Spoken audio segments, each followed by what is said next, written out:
और खड़े होकर अब उन्होंने पाकिस्तान की सेना, पाकिस्तान के आईएसआई, पाकिस्तान की पुलिस के खिलाफ अगर जंग छेड़ दी है, चुनौती दे दी है, तो इसे कैसे परेशानी देखते हैं कि पाकिस्तान की कितनी बड़ी परेशानी। देखिए मनोज जी, एक चीज हम सबको समझना होगा कि आज वर्ल्ड जो है, आप देख सकते हैं, चाहे यूरोप हो या साउथ एशिया हो या अफगानिस्तान हो, पाकिस्तान हो, बांग्लादेश हो, हर जगह क्राइसिस हो रहा है। तो ये आप समझ सकते हैं कि आखिर इसके पीछे क्या है।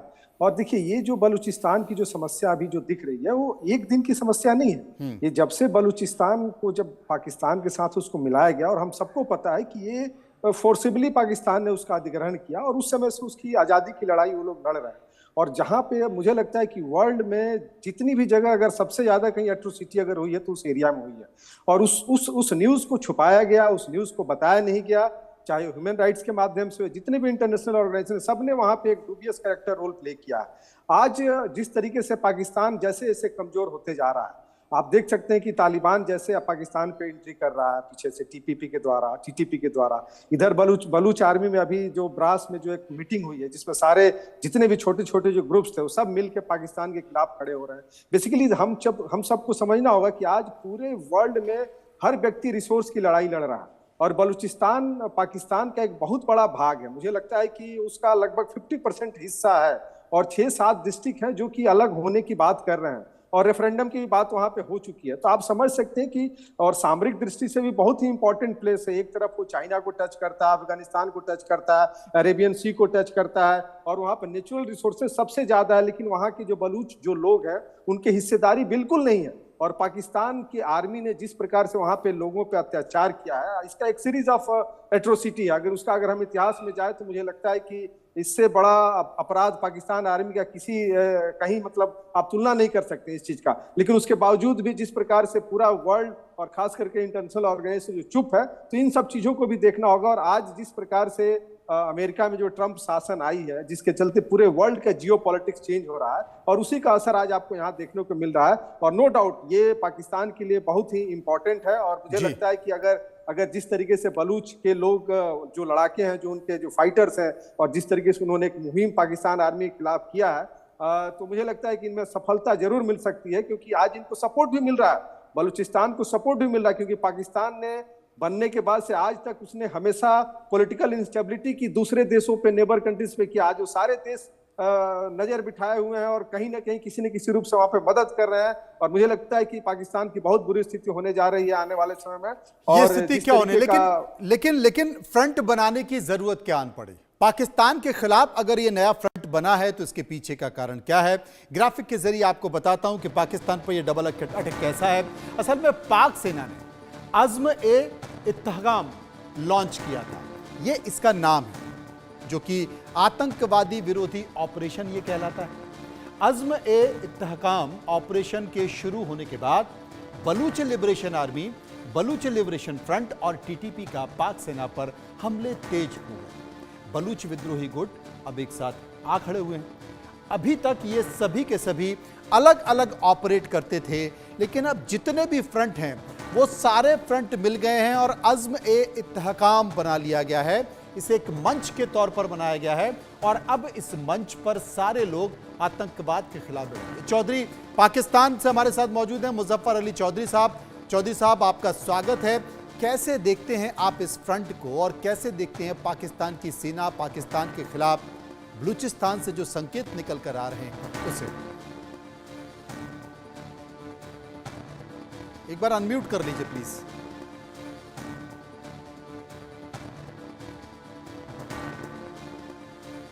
हाँ, बहुत शुक्रिया आपका, बहुत शुक्रिया, आपने इनवाइट किया। हमारे जो दोस्त अभी बात कर रहे थे, मेरे ख्याल में उन्होंने बड़े अच्छे तरीके से सारी जो बात है वो बताई। एक जो मेन चीज़ उन्होंने बताई है, मैं उसी के ऊपर बात करूंगा। उन्होंने बोला कि बीएलए को हमसाया ममालिक से सपोर्ट है इस वक्त। अगर इस वक्त उनको कुछ कामयाबी मिल रही है, कुछ वो नुकसान पहुंचा रहे हैं, तो उनको, क्योंकि पाकिस्तान के अपने हमसाया ममालिक से अच्छे रिलेशन नहीं है, इस वजह से बीएलए को सपोर्ट हो रही। तो यही बात है कि बीएलए जो है वो, उसको लोकल जो लोग हैं वो सपोर्ट नहीं कर रहे। बीएलए को जो चंद मुट्ठी भर लोग हैं जो कि लड़ रहे हैं, यहाँ पर स्टेट के खिलाफ लड़ रहे हैं, आर्मी के खिलाफ लड़ रहे हैं, तो उनको बाहर से ये पाकिस्तान का यही नैरेटिव रहा है, पाकिस्तान का यही बात रही है कि हमेशा से कि इसको बाहर से सपोर्ट है। और जो चौधरी आपने साहब, भी आपका ऑडियो थोड़ा सा खराब आ रहा है। मैं अपने पीसीआर साथियों से कहूंगा कि एक बार चौधरी साहब का ऑडियो ठीक कराएं। कुल मिलाकर जो ऑपरेशन आतंकवादियों के खिलाफ पाकिस्तान ने चलाया, अज़्म जिसका नाम था, अब बलूचिस्तान आर्मी बीएलए ये मान रही थी कि वो आतंकवादी नहीं हैं, वो आज़ादी की लड़ाई लड़ रहे हैं और इस आज़ादी की लड़ाई में तमाम सारे फ्रंट इकट्ठा हो गए, जिसका जिक्र मनोज जी कर रहे हैं। मनोज जी, तमाम सारी चीज़ें तो हैं, लेकिन पाकिस्तान के एक तो अंदरूनी हालात हम देख रहे थे। पाकिस्तान की संसद में जिस तरीके से पाकिस्तान के एक सांसद चिंता जाहिर कर रहे थे, चाहे वो टीटीपी के इलाके की बात कर रहे हों, खैबर पख्तूनख्वा के इलाके की बात कर रहे हों, या फिर बलूचिस्तान के इलाके की बात कर रहे थे, उन्होंने कहा कि वहां पर सरकार नहीं है।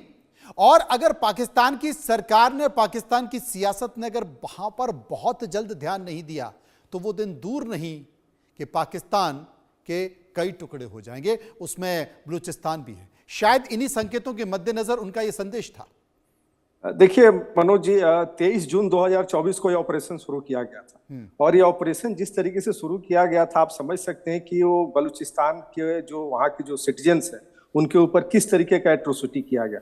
और नो डाउट अभी आपने जो चर्चा किया कि जो पाक के जो नेशनल असेंबली में फजलुर रहमान जो एक संसद सदस्य हैं, उनका स्टेटमेंट है, तो आप समझ सकते हैं कि उनके पास इनपुट बिल्कुल करेक्ट इनपुट होगा, क्योंकि पाक के नेशनल असेंबली में बोलना और वहां पे लगभग जो भी सत्ता में है, सरकार में है, सबके सामने बोलना और इस चीज को एक्सेप्ट करना कि लगभग 5 से 6 डिस्ट्रिक्ट ऐसे हैं जो कभी भी कट सकते हैं पाकिस्तान से, तो ये बिल्कुल ही मतलब एक क्वेश्चनेबल है पाकिस्तान प्रशासन के लिए भी और वहां के सैनिक के लिए भी।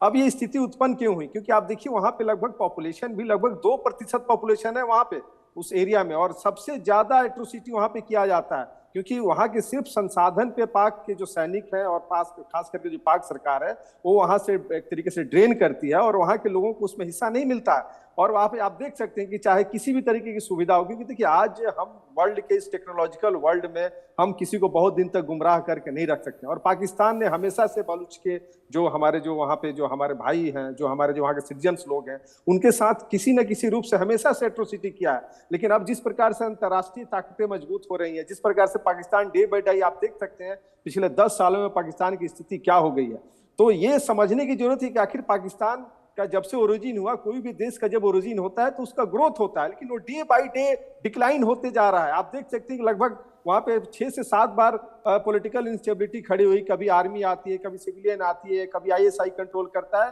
तो ये वहां की जनता इस चीज को मानने को तैयार है, इस चीज को समझती है। लेकिन जो वहां के खास करके जो पॉलिटिकल के जो लोग हैं, जो खास कर जो सेपरेटिस्ट हैं, वो किसी न किसी रूप से इसमें प्रभावित करते हैं। इसलिए वो जनता की जो आवाम है, आप समझ सकते हैं कि आज इमरान खान के साथ वहां पे क्या किया गया, इस तरीके की तमाम सारी घटनाएं हैं। तो आज जो हमारे जो वहाँ के जो पाकिस्तान के जो शहबाज शरीफ हैं, वो चारों तरफ से घिर चुके हैं, और मुझे लगता है कि अगर उसको तत्काल इन्होंने तुरंत रिलीफ नहीं दिया तो बलूचिस्तान पाकिस्तान के हाथ से निकल जाएगा। ये बड़ा संकेत है कि बलूचिस्तान पाकिस्तान के हाथ से लड़ जाएगा, और शायद एक संकेत ये भी है क्योंकि अब तो इस दुनिया में, पूरी दुनिया में जहाँ पर भी चर्चा हो रही है, जहाँ पर भी युद्ध की बात हो जाती है, लड़ाई की बात हो जाती है, बेसिकली युद्ध तो इकोनॉमी के तौर पर भी हो रहा है। और बलूचिस्तान में जिस तरीके से खनिज संपदा है, वहाँ पर जिस तरीके से मिनरल है, बलूच लोग ये भी मानते हैं कि हमारे यहाँ की खनिज संपदा, हमारे यहाँ के मिनरल्स निकल जाता है, पाकिस्तान चला जाता है और हमें उसका कोई हिस्सा नहीं मिलता है, राजस्व में हमें कोई हमारे इलाके में खर्च नहीं होता। ये भी शायद एक बड़ा कारण है। तो ये लड़ाई का कारण हो सकता है, और मुझे लगता है ये मुजफ्फर अली चौधरी साहब बेहतर तरीके से बता सके। देखिए, मेरा ताल्लुक खुद जो है ना इस एक ऐसे एरिया से है जो जहां पर सिंध भी साथ है, पंजाब भी है और बलूचिस्तान भी है।